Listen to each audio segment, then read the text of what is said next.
Traders, क्या तुम psychological anchoring के बारे में जानते हो? अभी तुम्हें एक बार रिसर्च करके दिखाता हूँ।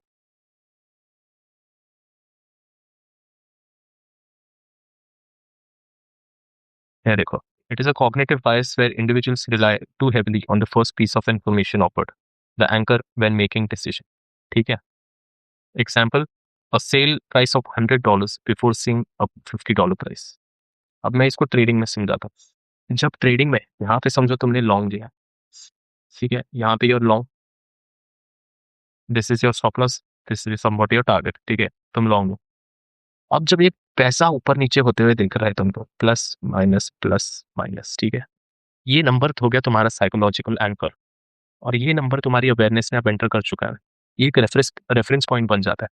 एंड अभी इसके बाद जो भी तुम जजमेंट्स करते हो after entering here and that number entering your psychology, वो रेफरेंस पॉइंट पॉइंट के बिना के रिलेटिव बनते हैं, चाहे वो नंबर रेलिवेंट हो या ना हो। तो अगर जैसे तुम यहाँ पे ट्रेड लिया और अभी अज्यूम करो कि मार्केट यहाँ तक आ गया, यहाँ पे तुम्हारा टारगेट था, यहाँ तक आ गया मार्केट सब, यहाँ पे तुम्हें मिलने वाला था 6,000 का प्रॉफिट, यहाँ पे तुम हो 4K के प्रॉफिट पे। थोड़ा मार्केट थोड़ा नीचे आ गए, यहाँ पे तुम आ गए हो 2,000 के प्रॉफिट में। टेक्निकली तुम अभी भी 2,000 के प्रॉफिट में हो, लेकिन तुम्हारा ब्रेन अभी एंकर हो गया 4,000 पे।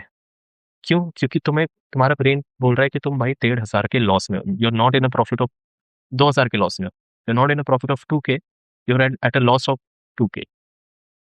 2,000 वापस गए, ये थॉट वो टेक्निकली सच नहीं है, लेकिन वो फीलिंग है। अब इस डिस्टॉर्टेड रेफरेंस पॉइंट से तुम क्या करते हो? अगर तुम जल्दी एग्जिट कर जाते हो कि वो 4,000 वापस आने से पहले ही निकल जाओ, या तुम टारगेट चेंज कर देते हो कि 6,000 की जगह 4,000 या 4,500 रुपये, थोड़ा ऊपर तुम टारगेट सेट कर देते हो कि वापस यहाँ पे आएगा तो मैं एग्जिट कर जाऊंगा। या फिर तुम एसएल को यहाँ पे ले आते हो, 1,000 रुपये पे ले आते हो कि भाई 2 तक आ गया, या मैं 1,000 पे ही निकल जाऊंगा। अगर 1,000 पे आ गया तो 1,000 पे आ गया, मतलब 0 तक आ ही रहा है ना भाई, ये वापस थोड़ी जाएगा। तुम्हारा एग्जिट डिसीजन अब प्राइस एक्शन पे बेस्ड नहीं है, वो तुम्हारे एक आर्बिट्ररी फ्लोटिंग नंबर नंबर पे बेस्ड है। एक आर्बिट्ररी मोमेंट, एक एंकरिंग, और इस एंकरिंग तुम्हारे रैशनल एग्जिट एनालिसिस को कंप्लीटली रिप्लेस कर देता है। This is exactly why you should never look at your PnL. हर टिक पे एक लॉस अवर्जन एक्टिवेट होता है।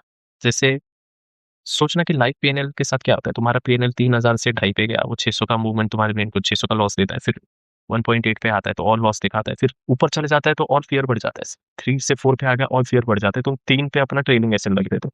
दिस 3,000 का trailing SL is exactly number based, not price action based.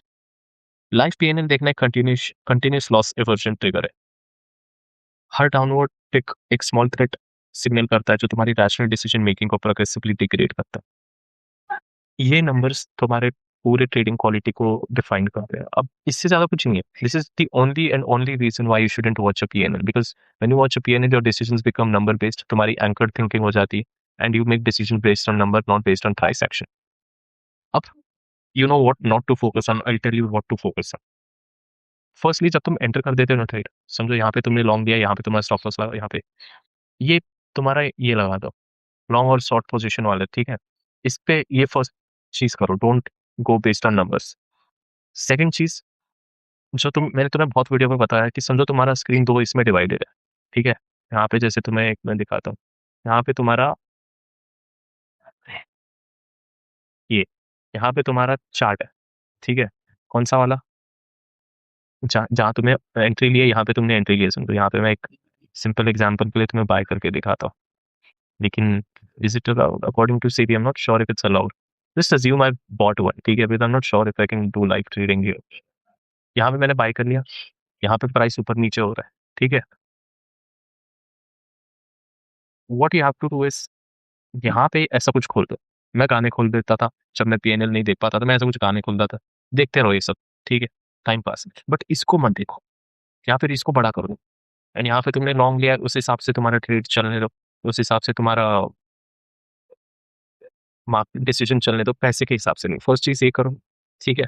दूसरा चीज, जब एक्चुअली ना अभी कुछ चीजें और है, जैसे कि प्री डिफाइंड टारगेट हो गया, एसएल हो गया, ठीक है, ये सब तो है कि तुम इस हिसाब से चलो। बट मैं तुमको बता रहा हूँ, जब तुम पीएनएल नहीं देखोगे ना, और सिर्फ तुम इसको देखोगे, सिर्फ कैंडल्स को देखोगे, सिर्फ प्राइस एक्शन, भले ग्रीन और रेड कुछ भी कैंडल्स बने, they won't trigger your emotions as much as numbers will. And if you will not look at numbers and you just look at these candles, तुम ना अपने टारगेट तक भी बैठोगे, तुम अपना एसएलवी बिठाओगे, तुम अपना एसएलवी इसके हिसाब से ट्रेन करोगे, तुम्हारा टारगेट भी जगह पे ही रहने लगेगा। तुम्हें और कुछ करने की जरूरत ही नहीं।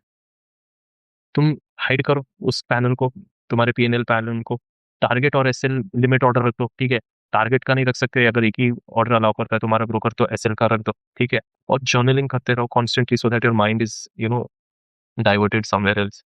एंड जब ये सब हो जाए, एंड में पोस्ट ट्रेड एनालिसिस करो, देख लो भाई, लिख के ले लो। तुम पीएनएल नहीं देखोगे, तुम्हारा ये अपने आप बढ़िया हो जाएगा।